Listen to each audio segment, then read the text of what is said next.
উত্তৰ পূব কয়লা ক্ষেত্ৰ মাৰ্ঘাৰিটাৰ অন্তৰ্গত লিডুৰ ৩ বছৰে উৎপাদন বন্ধ হৈ থকা তিৰাপ কলিয়ৰিত অবৈধভাৱে কয়লা খনন কৰিবলৈ গৈ নিৰুদ্দিষ্ট হোৱা প্ৰাঞ্জন মৰাণৰ অৱশেষত মৃতদেহ উদ্ধাৰ কৰা হয়। আৰক্ষী সঞ্চালক প্ৰধান জি.পি. সিঙৰ প্ৰত্যক্ষ নিৰ্দেশত আৰক্ষীয়ে চলাইছিল অতি বিপদসংকুল অভিযান। আজি তিৰাপ কলিয়ৰিৰ পৰিত্যক্ত কয়লা খনিত যিটো ঠাইত প্ৰাঞ্জনৰ মৃতদেহ থকা বুলি সন্দেহ কৰা হৈছে, উক্ত স্থানত কোল ইণ্ডিয়াৰ বিষয়াৰ সৈতে IGP জিতমল দলে উপস্থিত হৈ মৃতদেহ উদ্ধাৰ কৰিবলৈ সক্ষম হয়। প্ৰতিকূল বতৰৰ মাজতো চলিছিল এই অভিযান। ইফালে উক্ত কয়লা খনিত অবৈধভাৱে কয়লা খননত জড়িত আৰু মৃতদেহ পুতি ৰখা কাৰ্যত জড়িত 17জনক গ্ৰেপ্তাৰ কৰা বুলি সংবাদ মাধ্যমক জানিবলৈ দিয়ে। অন্যহাতে লিডু আৰক্ষী চকীত প্ৰাঞ্জলৰ পত্নী উপস্থিত হোৱাৰ পাছতে এক শোকাকুল পৰিৱেশৰ সৃষ্টি হয়। স্বামীৰ মৃতদেহ চিনাক্ত কৰি কান্দোনত ভাঙি পৰে উৰ্বশী। প্ৰথমতে বিচাৰ আৰু IGP ছাৰক মোৰ ফালৰ পৰা মই ধন্যবাদ জনাইছোঁ আৰু আপোনালোকৰ সকলো সংবাদ মাধ্যমকে মই ধন্যবাদ জনাইছোঁ। মোৰ স্বামী মৃতদেহ বিচাৰ যিসকল ব্যক্তিয়ে মোক সহায় কৰি আহিছে মই সকলোকে ধন্যবাদ জনাইছোঁ। আপোনালোকে দেখিছে মোৰ স্বামী মৃতদেহটো পাবৰ কাৰণে মই কিমান কষ্ট কৰি আহিছোঁ, কিমান দৌৰি মই অকলে গুৱাহাটীত গৈ আন্দোলন কৰাৰ পাছত মোৰ মৃতদেহটো পাব লগা হৈছে। পাইছোঁ আজি ইমান দিনৰ মূৰত।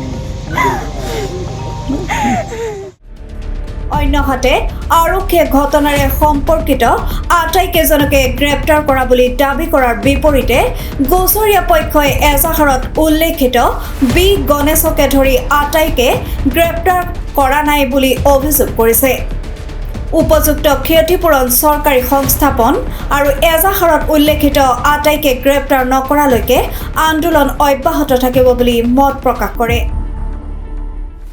দীঘলীয়া যুঁজ প্ৰায় 30 জানুৱাৰীৰ পৰা যুঁজি আছোঁ।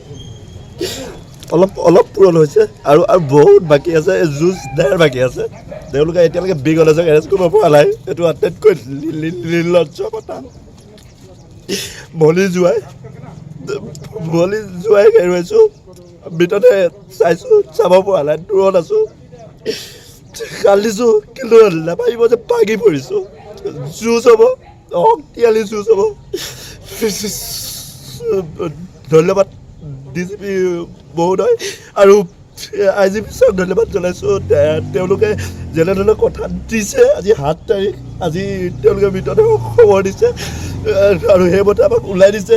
কিন্তু বাকী দুটা দাবী লোৱা পৰ্যন্ত এই যুঁজ চলিব আৰু আমি স্পষ্টকৈ কৈছোঁ যে আমি এই মুহূৰ্তৰ পৰাই যুঁজ হ'ব। তেওঁলোকে যদি বি গণেশক এৰেষ্ট নকৰে, তেওঁলোকে ভাবিছে যে মৃতদেহ ইয়াৰ পৰা যদি লৈ যাম বুলি ভাবিছে, এই মুহূৰ্তত আচল সংগ্ৰামখন হ'ব। এতিয়াহে আচল সংগ্ৰামখন ট্ৰেকত আহিব আৰু মৃতদেহ নি যদি ভাবিছে আমি মনে মনে পুতি ৰাখিম, তেওঁলোকে মূৰ্খ স্বৰ্গত বাস কৰিছে। আচল যুঁজ হ'ব। বি গণেশক এৰেষ্ট কৰি দেখাব লাগে। তেওঁলোকে অন্ততঃ এইখিনি আমি চাবৰ কাৰণে ৰৈ আছোঁ। এই কণমানিটো কি হ'ব? 3 বছৰ 21 দিনৰ কণমানিটোৰ কি হ'ব? ইয়াৰ উত্তৰ কোনে দিব? তেওঁৰ পৰিবাৰৰ কি অৱস্থা কি? ঘৰখনত কেৱল মাত্ৰ পৰিবাৰত 3টা মানুহ, বৈ নাই, ভনীজনী আৰু এই ভাগিনটো কলমানিটো মৌচম। ইহঁতৰ অৱস্থা কি হ'ব এতিয়া? এই দুটাৰ এই কথা বতৰাবিলাক মানৱীয় দৃষ্টিভংগীয়ে চাব লাগে আৰু আজিৰ দিনটোতে তেওঁলোকে উত্তৰ দিব লাগে। তেওঁলোকে যদি ভাবিছে যে ইয়াৰ পৰা আমি মৃতদেহ নি মনে মনে পুতি ৰাখিম, এইটো তেওঁলোকে মূৰ্খ স্বৰ্গত বাস কৰিছে। ইয়াৰ পিছত শক্তিশালীভাৱে ইয়াতে যুঁজ হ'ব। আপোনালোকে দেখিব কি হ'বলৈ গৈ আছে। স্পষ্টভাৱে ঘোষণা কৰিছোঁ, তেওঁলোকে উত্তৰ নিদিয়া পৰ্যন্ত হ'ব, যুঁজ হ'ব। তেওঁলোকে বিহিত ব্যৱস্থা ল'ব লাগিব। এই কথা কৈছোঁ। মাৰ্ঘাৰিটাৰ পৰা বিকি দাসৰ ৰিপৰ্ট, অসম TV।